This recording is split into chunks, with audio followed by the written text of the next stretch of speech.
welcome to the SMCI. Welcome to the SMCI lecture, lunch lecture today. I'm just going to give us a couple of more minutes to finish this questionnaire. So you can either use the QR code that's on the screen or the link that's in the chat. And if you weren't here for the discussion earlier, you can use any 4 digits for the pre-post for the questionnaire. If you don't have a Stanford ID, we've had a suggestion for using the last 4 digits of your phone number, just so that you can track it in the now and in the later.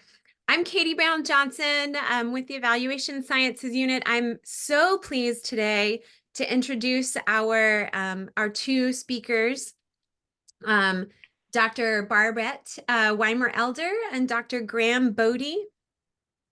Barbette is a relationship-centered strategist for the Office of Patient Experience at Stanford Health Care. She's built a relationship-centered coaching program for Stanford providers since 2015. So she's been doing this for a while.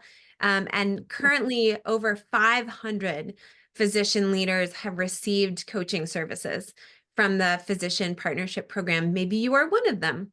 Barbette is passionate about building a relationship-centered culture across Stanford Medicine with goals of increasing patient experience and provider professional fulfillment. She also oversees the faculty development for advancing communication excellence, at Stanford. And as a research scientist, she really focuses on advancing research interventions that increase patient and provider outcomes. Graham Bodie, who's also going to be presenting with us. Graham is a professor of integrated marketing communication in the School of Journalism and New Media at the University of Mississippi. So excited to have you today, Graham.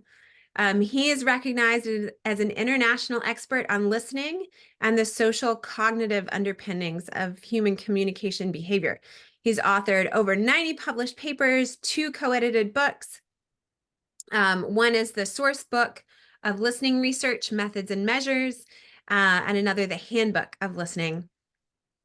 Graham's research has been funded by National Science Foundation and the U.S. Army, and he regularly appears in local and national media outlets on issues relevant to listening in close relationships. And he is with us here today.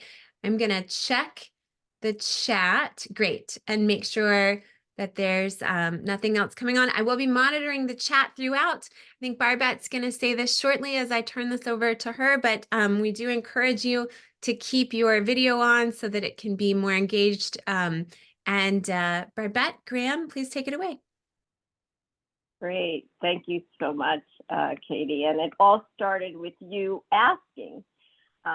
So again, you'll notice in the paper that we sent you that the model that we came up for organizational change. So if we go to the first slide, the title of this program is Building a Relationship-Centered Culture. What does that mean to listen well? The paper that I wrote is really on change, and it starts with asking, and the most important skill after you ask is to listen.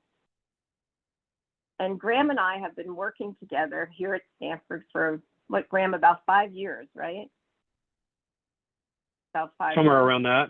Mm-hmm. Yeah. And what we noticed is that many of us, because we have scratchy moments, whether in marriages or in life, that it's a skill that we really haven't learned well. So what we're hoping today is maybe bust some of those myths and really understand, what does it mean to listen well? So if we go back to the title slide again, I just wanted to point out a couple of things. There's the left, the word echo. This is the instrument that Graham also did the validation on that paper there for you that are analytical listeners and would like that. I highly encourage that you read that data. So this is again sponsored in conjunction with SMCI, the Physician Partnership Program. In addition to the coaching program, we have now trained over 3,700 physicians and nurse practitioners at Stanford in the foundational model of relationship-centered communication. And what that means is that it's a two-way conversation, a sender and a receiver. So with that, we'll tell you about the journey we're going to bring you on today. So Graham and I, like I said, are very interested in research and interventions that actually make a difference and help build the skill of listening. So today we're going to start with an opening activity, go into shortly what does it mean to listen well, and then what others have said, and then have some discussion, and then how you can contact with us.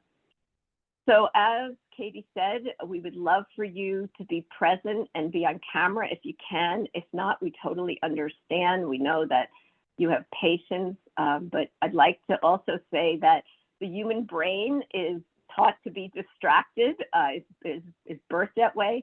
So if you can, I invite you to be present and to come off screen. We're happy to have you eat lunch while we're talking. So Graham, take it away with our opening activity. Thanks, Barbette. In this opening activity, if you have access to an 8.5 by 11 blank sheet of paper, that's ideal, and then something to write with. And so what I'm going to do is I'm going to place up on the screen here a 3 or so minute video. This gentleman here will describe a set of geometric figures, and all you need to do is to draw this set of figures as he speaks. Let me go ahead and pull that video up.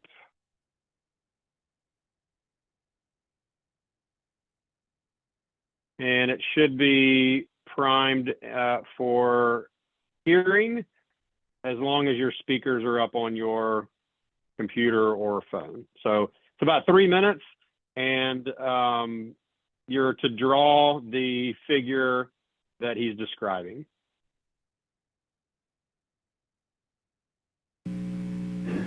Let me say that we are going to be drawing a series of connected geometric shapes. Please do not begin drawing a shape until you have heard all the instructions regarding the size and its position relative to the other shapes and the paper itself. Let me say also that all 4 squares are the same size, all 2 rectangles are the same size, and all 3 triangles are the same size. Let's begin. Find the center of the top of the paper and move down 2 inches. Draw an equilateral triangle 1 inch tall with the bottom right corner at this center point. Next, touching the bottom right-hand corner of that triangle will be the point of a new triangle, which will also be a 1 inch equilateral triangle.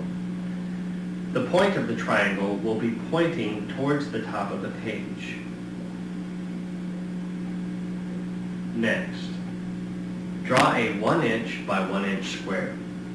The upper left-hand corner of the square will begin on the bottom center of the second triangle.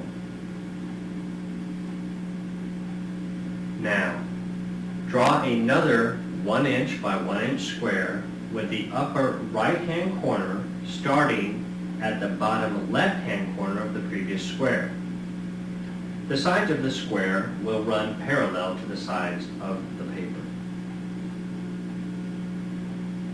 Next, draw a rectangle 2 inches wide by 1 inch tall. The square above it will be on the middle of the top line of this rectangle. The rectangle will equally protrude on each side of the square. Now, On the base of the rectangle, draw another 1-inch equilateral triangle with the point facing downward. The base of the triangle will be centered on the rectangle. Using the point of the triangle facing the bottom of the page as the upper left-hand corner, draw a new 1-inch by 1-inch square. Now, the bottom right-hand corner of your square will be the top left-hand corner of a new 2-inch wide by 1-inch tall rectangle. There will be no shapes directly above touching the rectangle. Lastly, draw a 1-inch by 1-inch square by extending the left side of the rectangle you just drew and using it as the left side of the new square. This concludes our communication exercise. Thank you for your participation.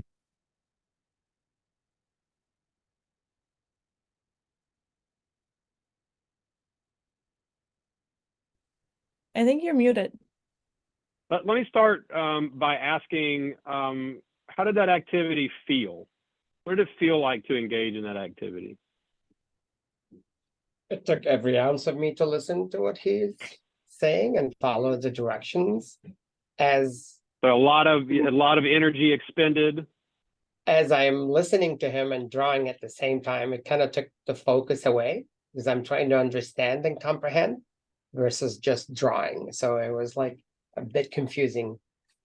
But I kind of followed what he was trying to say, but it did not work that well. So somewhat confusing. Felt like it took a lot of energy. Any other feelings or reactions? Anybody really enjoy that activity? Like that was really fun? It was fun So also. disorganized, uncomfortable, rigid, no energy, lost focus, overwhelming, stressful. But these are some common descriptors when I run this activity. If we were in a large room together or had all the time in the world, this is where I would then challenge you to find somebody who has the exact same drawing as you. Of course, if your page is blank, you don't qualify for that offer, but that offer is on the table. If you want to circulate your drawing as you see people perhaps over the next week, I'll give $100 to any of the two people whose drawings are exactly the same.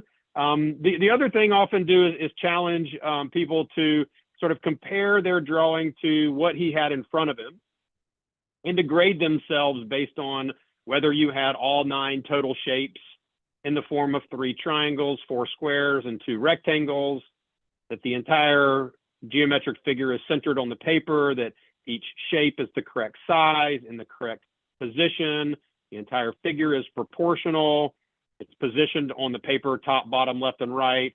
You know, all your triangles are 1 inch by 1 inch by 1 inch, and your squares are 4 by 1 inch, and your rectangles are 2 by 1, and all of these sorts of things, right? And the fact is that I've done this thousands of times, and not only do two people never have the same image, there's never been somebody that's drawn that image exactly as it's presented here on the paper. There's always some kind of one of the triangles is upside down, or one of the rectangles is over to the left instead of over to the right, and so forth. And so the question then is, well, that was a simple explanation. He simply described to you these 9 shapes in a particular pattern because you know what rectangles are and triangles are. You should have been able to draw it, and yet you likely were unable to draw that based on those instructions. So the question is what gets in the way of our best listening? So just take a minute to chat in. What are the things that get in the way of you listening to your fullest potential?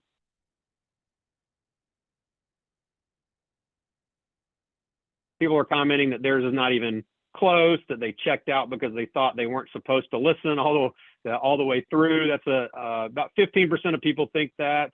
Although he said, don't draw a single shape until you hear the instructions about that particular shape.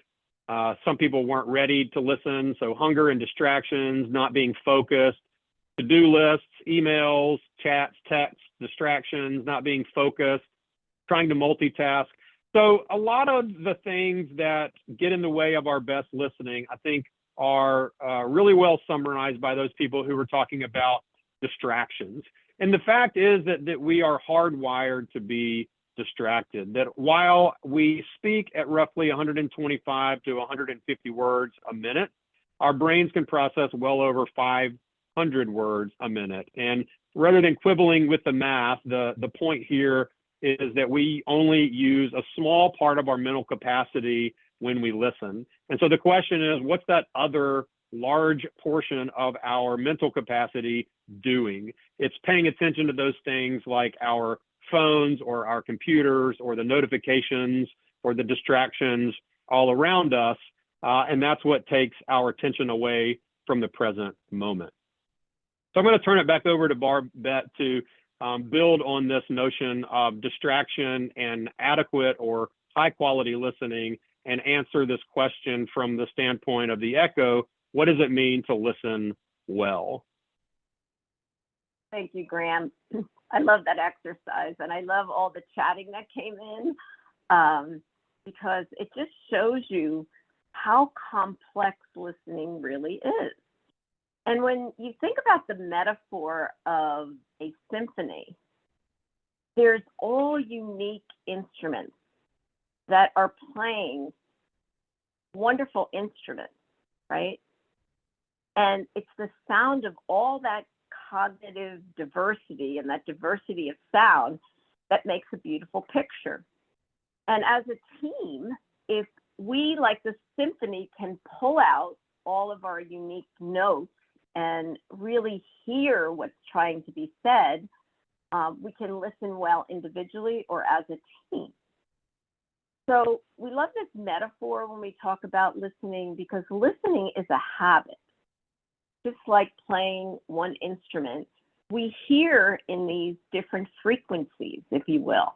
So I like to see, like in a meeting right now, some of you are hearing different things in different frequencies. So when you ask a question and you listen, it really takes a lot because your brain is sequenced to really hear based on how your brain is developed. Listening is a social cognitive skill. So Graham, did you want to add something?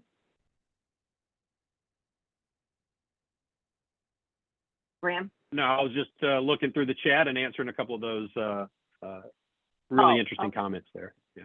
I just wanted to check in.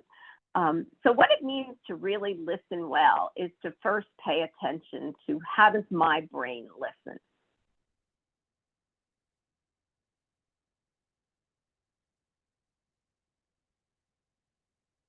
So ECHO is an instrument that stands for Effective Communication for Healthy Organizations. So when we were asked to think about today what we would actually present to you, we wanted to make sure that you had the background of the instrument and learn a little bit about the tool that we use for coaching.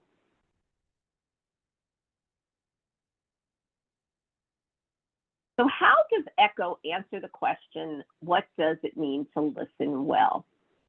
Listening is a habit. One of the myths that I bust for myself 5 years ago when I started doing the research on listening is that listening is a habit. And what that means is that there's 4 different dominant listening habits of the brain. The first listening habit, if you look at the arrows of the connective listening habit, the arrows are going outward. That means that the brain that hears connective listening first is listening for the feeling and how the information is affecting others.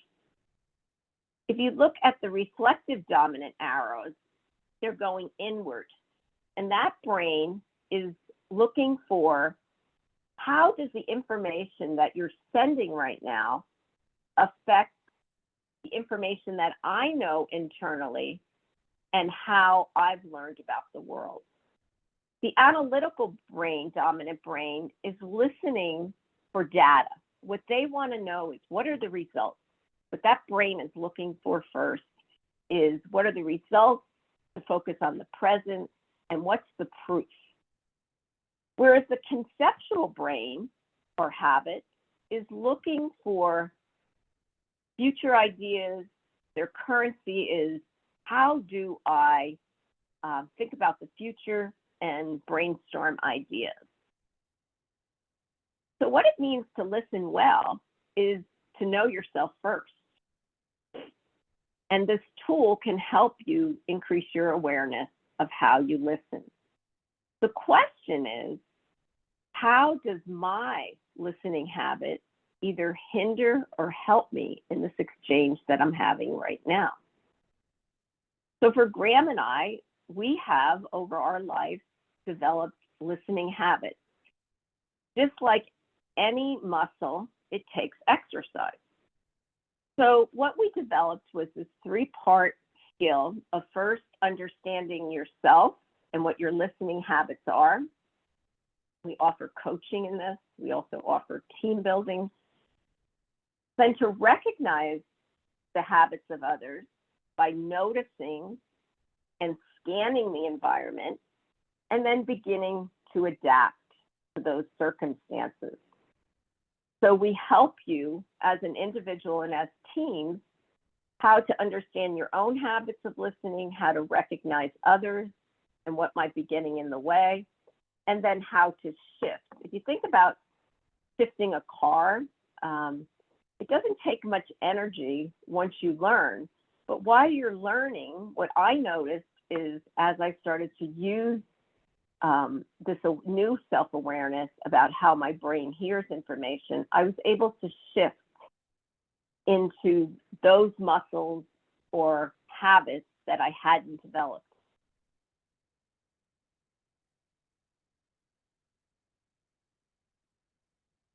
So what is the SCAN model? The SCAN model is a way to think about how you scan the environment. And this is something that we teach you in coaching or in our courses. And the S stands for sense. How do I sense what the need is?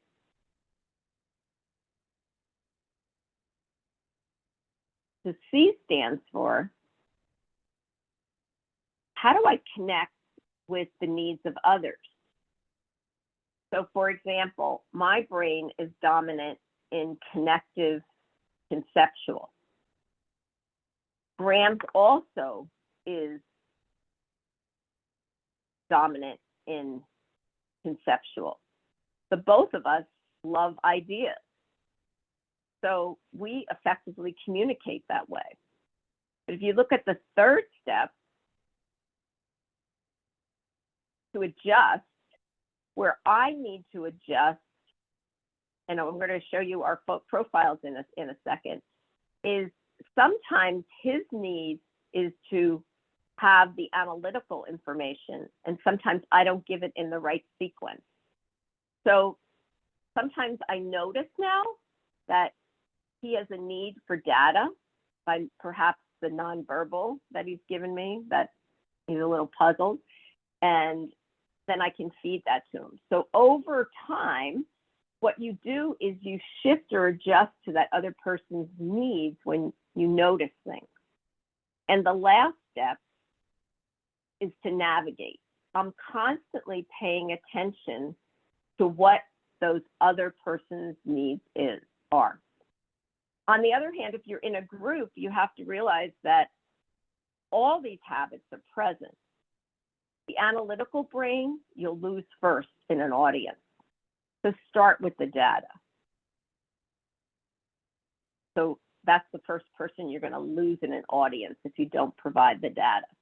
So thinking about how you design programs to incorporate all these 4 habits is how you provide information for people to be able to listen to you well.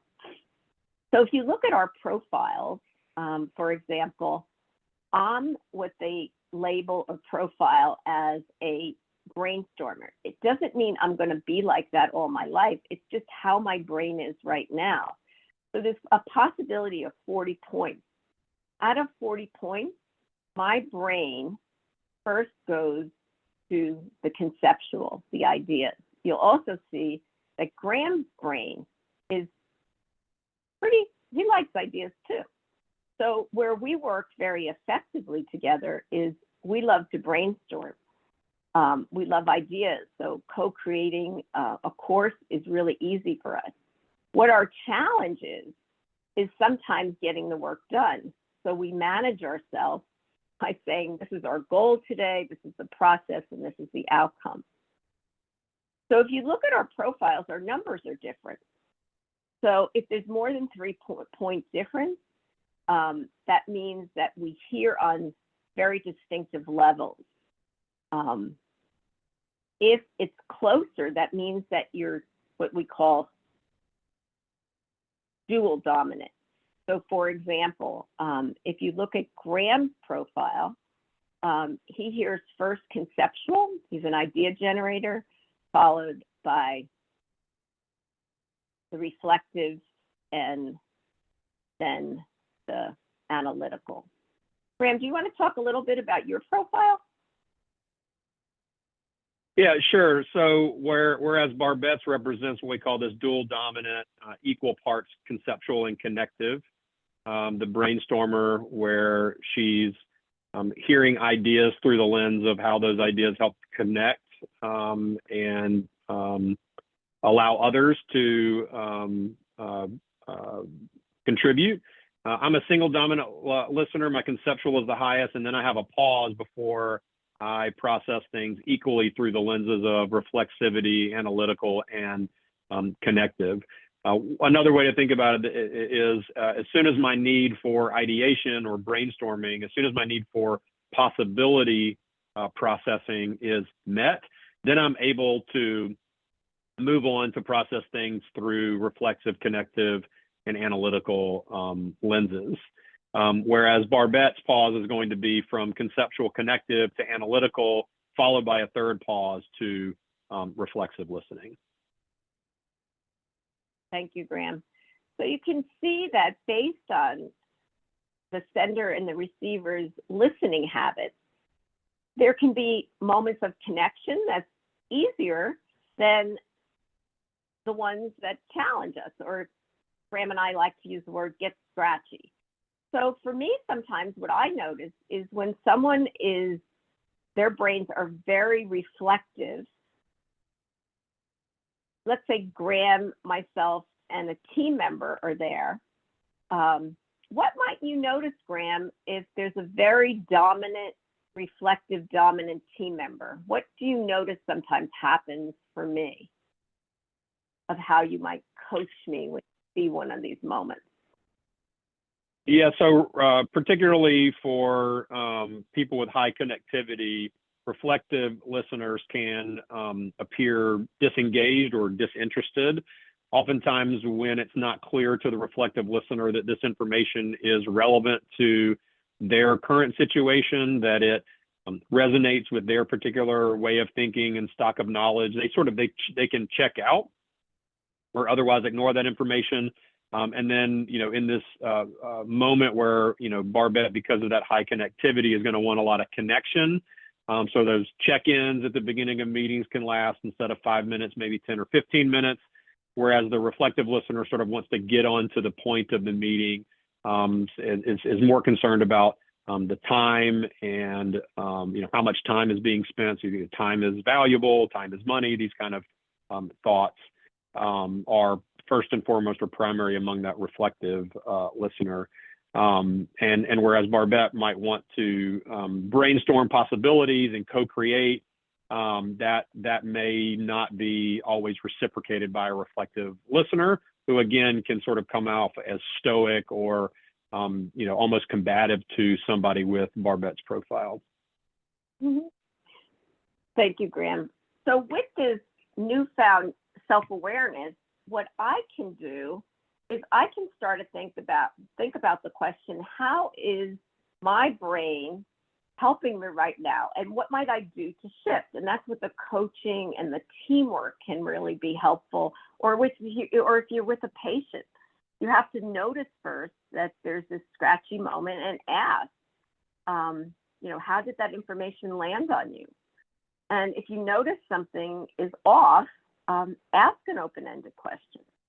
So do you want to talk for a second, Graham, about what the purpose of an open-ended question is? Yeah, so oftentimes when you ask questions, the purpose is to get you more information. And I like to call many of the questions that we ask, they help to unearth what I like to call the soap opera-ness of it all, sort of like the who, what, when, where, who done it, where was he, and this, that, and the other, sort of those details. And a lot of times that can be helpful for us. But at the same time, open-ended questions don't always have to do with me as the asker of that question. What they can do instead, or perhaps in addition to getting information from me, is to allow the other individual to think differently about their situation, maybe through a lens or a listening habit that is useful for that particular situation that they might not necessarily default toward. The other thing open-ended questions can do is to, if you listen to the responses, they can give you some cues and clues about what kind of listening habits that individual is working through.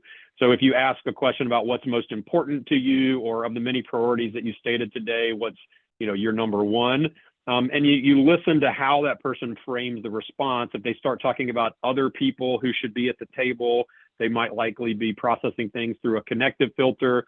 If they start talking about their roles and their responsibilities, what is what's in it for them, or what do they need to be doing, that might signal that they are primarily processing through a reflective lens. If they go out spouting possibilities and ideas and abstract concepts, or making a lot of different sort of connections between otherwise seemingly sort of disparate ideas, they might be processing things through a conceptual lens. And then if they start talking about concrete data, facts, and figures, they might be filtering things through that analytical lens. So open-ended questions can serve three purposes. They can give you information that you need, either about the context or about the person, allowing you to have a better sense about how they're processing information so that you can adjust your speaking to speak into those different habits. And then the other thing that they can do is to allow that person to think differently about their particular situation. And we've got activities embedded in the workshops and the coaching that we do to help you practice those kinds of questions and have an arsenal of possible questions that you can be pulling out in particular contexts to better navigate toward those constructive outcomes of conversation. Thank you, Graham. So that's just an idea of how these lenses can help you think about, how does my habit serve me, and how might it be getting in the way? So you can shift a little quicker. And you start to notice, that's what I noticed about myself, is I notice when I have these communication failures, and I'm able to shift and think about other ways to experiment. Anything else you want to add, Graham, before we move on? No, maybe we'll just open it up for questions here in a little bit, and maybe figure out what people are interested in talking about. Great.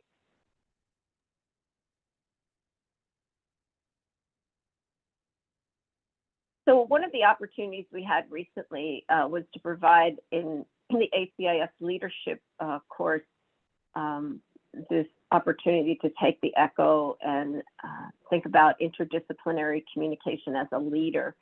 And these are just some of the comments, very interactive. They felt that the ECHO tool really helped them increase their awareness of what might be helping or hindering.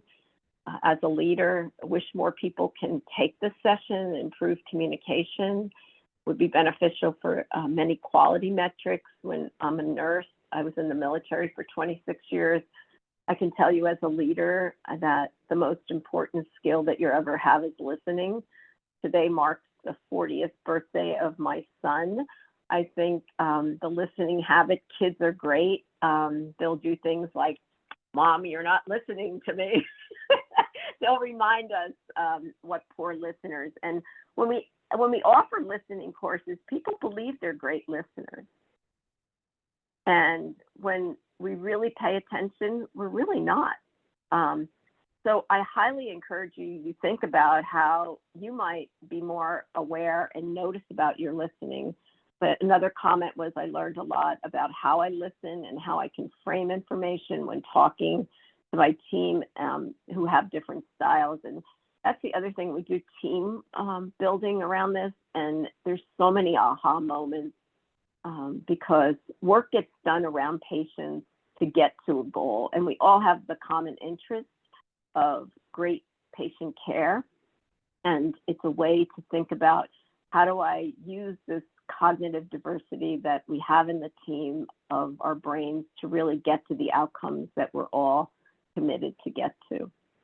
So it was really fun. We do a lot of these workshops, and it's been fun to see the feedback.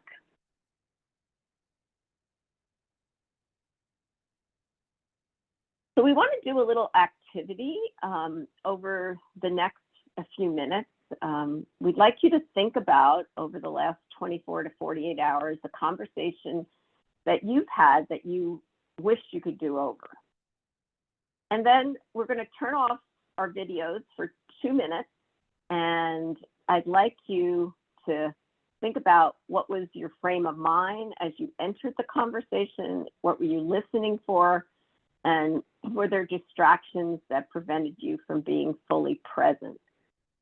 And then if you'd like, we'd like you to think about sharing with the group what was your purpose of listening if you had a chance to do it over, and what's the one thing you could do differently.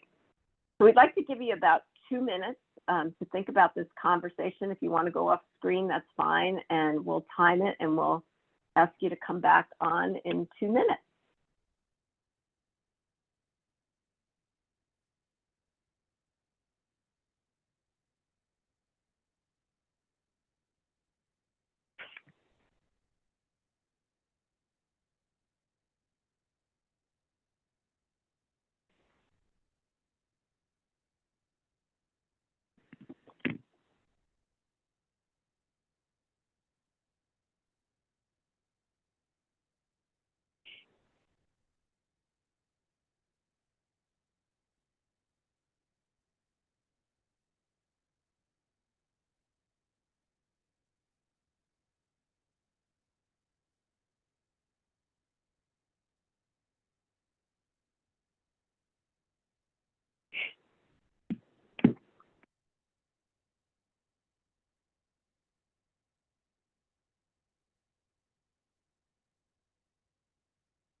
Okay. You want to come back on video? That's 2 minutes.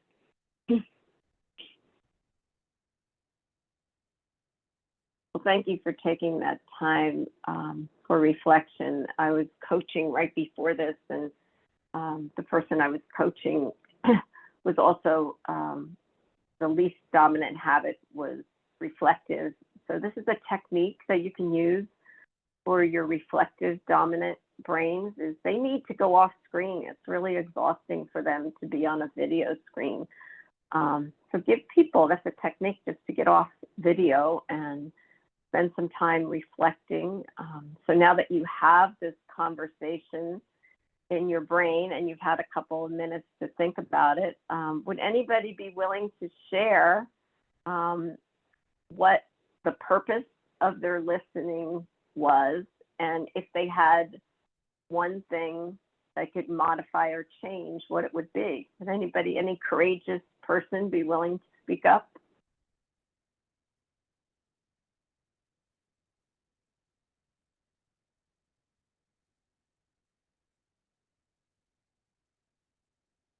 I can. Thank you, Fran.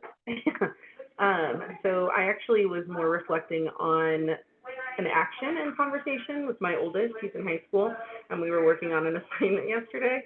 And I think about how I was listening to what he was saying, and I wasn't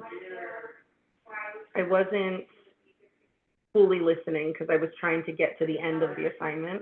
And so I could have likely asked different questions, a little bit more open-ended questions, so that we could work together for that instead of guiding him more. What did I write? Hold on. Let's see. And then definitely distractions, just in general. The dogs, the siblings, the TV, the basketball game, like there's just, the environment could have been different, and I think it could have had a different outcome. It wasn't a bad outcome. It just maybe dragged on a little bit longer than I wanted it to. So I could have definitely had a better structure when going into it than I did. Wow, that's a great example, Brianna. Thank you so much. There's so many distractions, right? Psychologically, physiologically, and sometimes if we just pause and say, you know, I'm so sorry, I didn't hear you right now, and really calling out that the environment is so noisy. You know, what can we do to, you know, shifting from the I to the we sometimes helps. I think I may have missed something, you know, especially like with kids, you know, we're so busy and distracted psychologically sometimes as the kids pick up that, you know, you're trying to help them, you have great intention, but just to sort of remind yourself, you know, how can I be more present? So any one thing you might think about moving forward now when you have these opportunities with your child to be present, how you might diminish those distractions, right? And create that environment. Anything else, Graham, that you picked up from that situation? Yeah, I thought it was instructive that it's just as relevant in personal relationships as it is in the workplace, and that, you know, to dichotomize our home life from our work life does a disservice to, you know, lessons that we might learn in either context that might be applicable, you know, across those contexts. So I found it instructive to have a personal example that we, at least those of us with kids, can relate to, that we don't always see them as the experts of their experiences, just like we oftentimes don't see our patients as the experts of their experiences. And we can sort of, you know, go down the rabbit hole of sort of, you know, trusting our own intuition or trying to go fast through the situation in order to get to the point, when sometimes the point, as Victor raised in the chat, sometimes the point is to fully understand, to build trust, to allow the other person to feel supported, not necessarily to get to some kind of solution, even if the situation might on its surface present itself as a problem solution. That's a great point, Greg. Other courageous leaders here that would like to share with the larger group?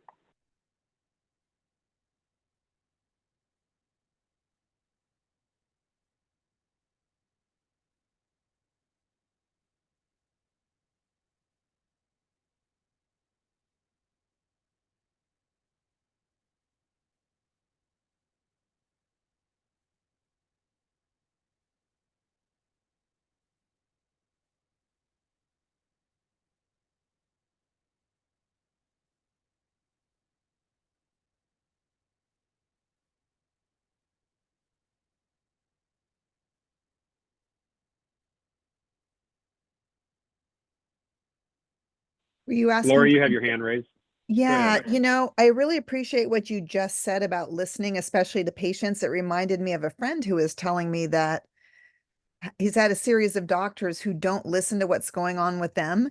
And it reminded me of kind of what else you were talking about, is not going in assuming we know the answers to things, because we may have knowledge, we may have education, we may have experience, but particularly with patients, but in any context, if we're not listening to what their needs and their experiences and what's going on with them are, and assume we already know, as soon as we assume we know something, we shut off listening.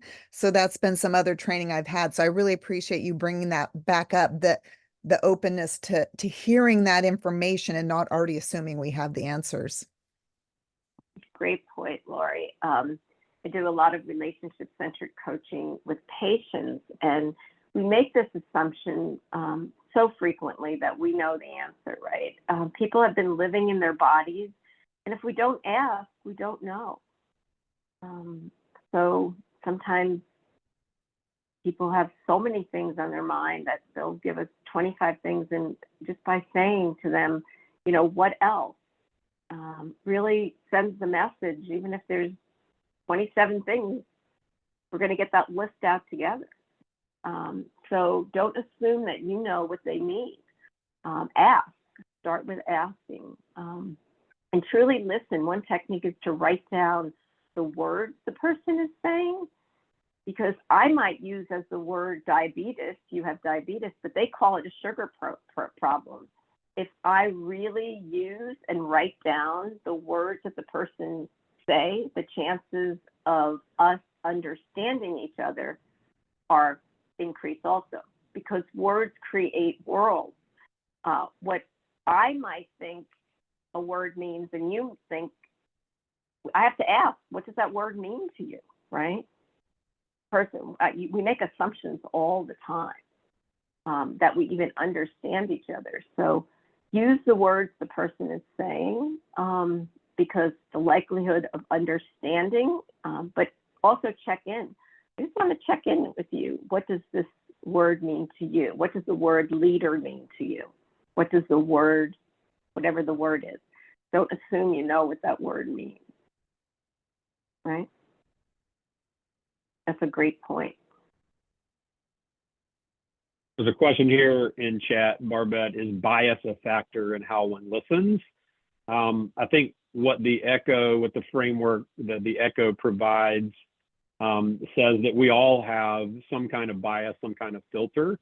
The ECHO frames that in terms of connective, reflective, analytical, and conceptual.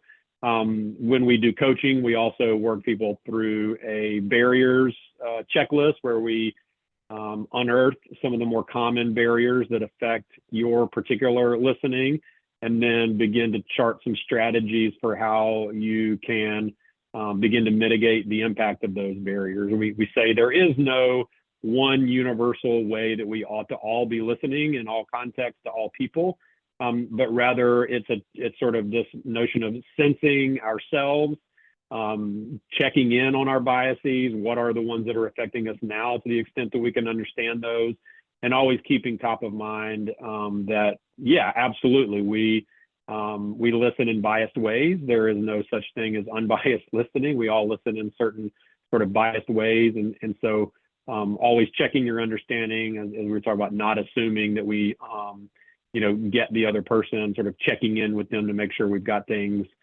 right. And as Keith points out, not waiting for the other person to finish talking so we can simply speak, but rather to allow them the space to fully express whatever it is that they need to express, and knowing that when we do that, they're going to return that favor. At least most people will return that favor and allow us the opportunity to express what we need to express.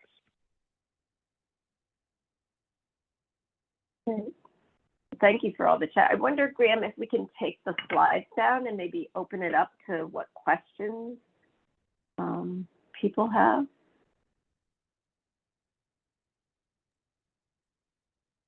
Thank you so much, Barbette and Graham. I have so many questions. Most of them, I think, fall into the conceptual. I'd like, even just my questions tell me that I'm a conceptual listener.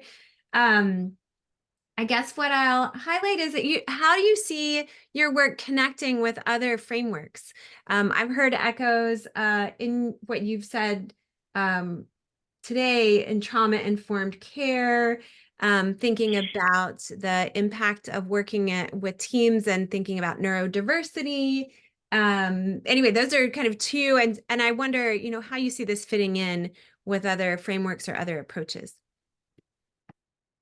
So I'm just going to double click on the word framework. So in your mind, what does the word framework mean?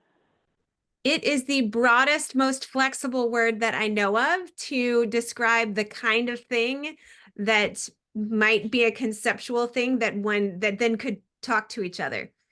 So I think you could go really broad with what you think that is. Okay. So just to sort of give a definition of, are you speaking of communication framework? Sure, we can. I was thinking bigger than that, but even within the realm of communication frameworks, I'd love to hear about that. Well, even bigger, let's go bigger then. I just want to check in. So relationship-centered care, for example, that framework theoretically has 4 principles. So it says that it's two-way conversation. So even if we think about relationship-centered care, which we're all involved in at Stanford, it's between me and another human being, or human beings, the communication. So there's a sender, whether it's one person, 2 persons, or a group of a care team. So when you think about whatever the goal is, there's a relationship. So if we want to shift from an I to a we, there has to be an exchange of, and we use words as human beings. Beyond that, the brain has cells. So you brought up neuroplasticity of the brain. The brain has a memory. Every time there's an exchange, trust is exchanged. So words create trust, if you think about that.